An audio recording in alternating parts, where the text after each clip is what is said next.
Hello everyone and welcome back. In today's tutorial, we will walk you through how to create and manage MySQL databases in DirectAdmin. Databases store essential website data, including content, user information, and settings. If you are using WordPress, Joomla, or any other CMS, you will need a database to store and manage your website's content efficiently. Let's jump in.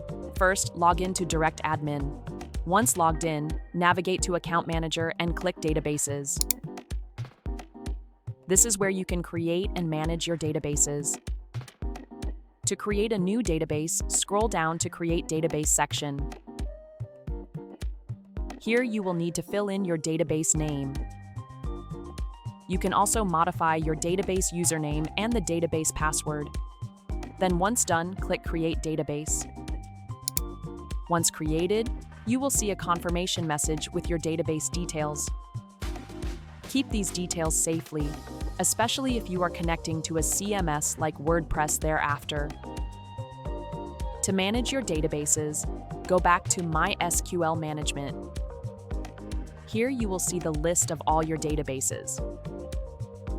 By clicking Manage, you can do a number of things. You can import tables to the database. You can export it as SQL.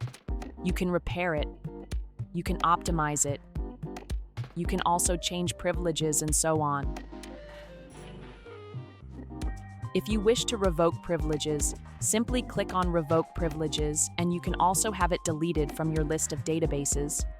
You can also interact with those tables through the inbuilt tool called PHP-MyAdmin, which will always give you access to manage the database that you have created.